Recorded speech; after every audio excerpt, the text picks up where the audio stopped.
Joined now by Democratic Congresswoman Sharice Davids. She's running for re-election in Kansas's 3rd District, and I think you are probably as qualified, if not the most qualified person to talk about the student loan situation. You're somebody who has student loans, has been through this. You're in Congress, and you would have addressed this differently. So let me begin there. Explain to me how you would have addressed this.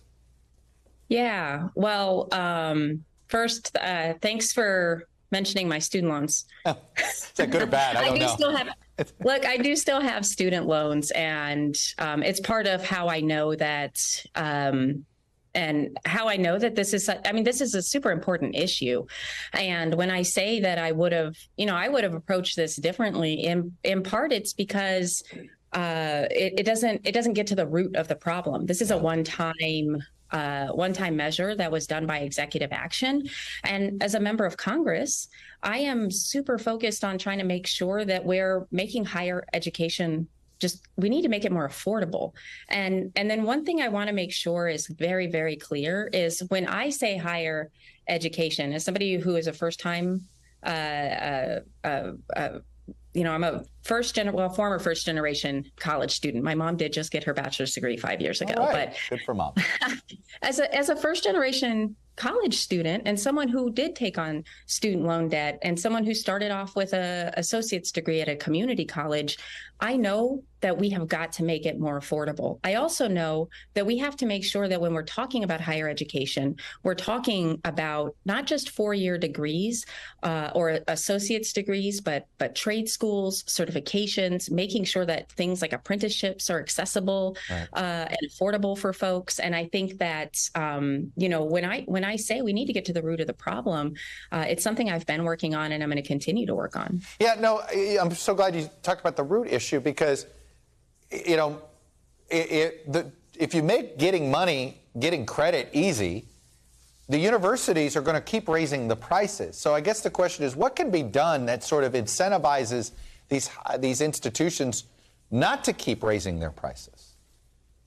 Yeah, and I think that's a really great question. And unfortunately, like so many of these long-term issues that we're trying to solve, it's going to require not just the federal government, but also our state governments to make sure that, our state schools continue to be as affordable as they were when some of our previous generations were able to make use of those. And so I think for our role, I have been supportive of expanding the Pell. I am a Pell grant recipient myself. I know that it can make a huge difference in whether or not you're able to work one or two jobs, which I was doing, and still be able to go to school.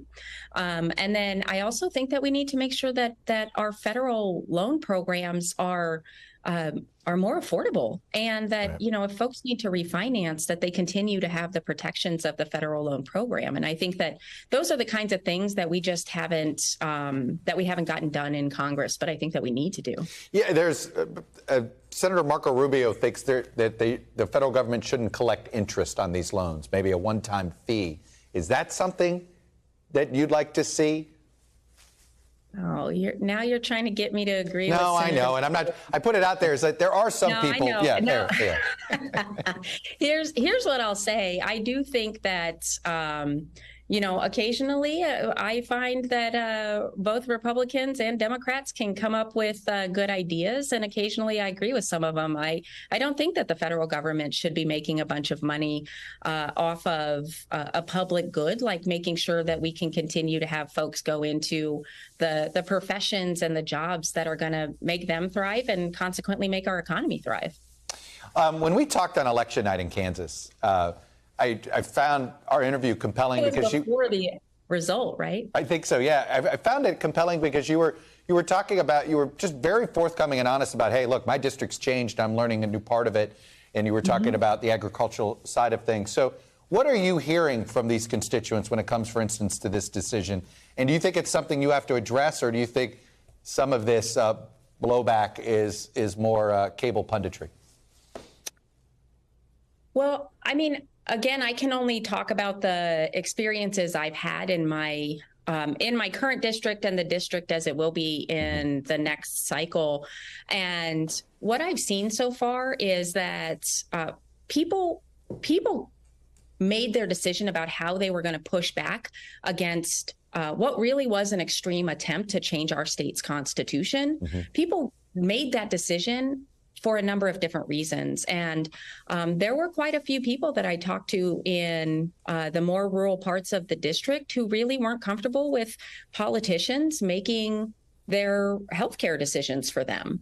And then I also know that there were a lot of people who considered themselves to be pro-life, but also recognized that our state legislature has already demonstrated too many times that they're probably going to try to enact one of these extreme bans that we've seen in our neighboring states like Missouri or Oklahoma. And I think that I've been saying it was a broad, diverse coalition of folks who came together to push back against what really was an extreme attempt to change our Constitution and limit our. And that turnout was something else. Let me ask this. There is some 60 legislative days left before the election. Anything you'd like to see this Democratic-controlled Congress get done before you're on the ballot? I've been.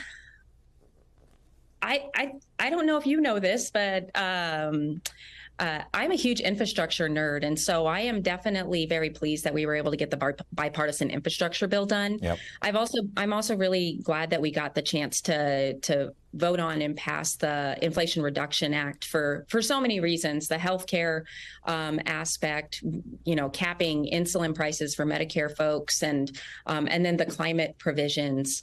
I think.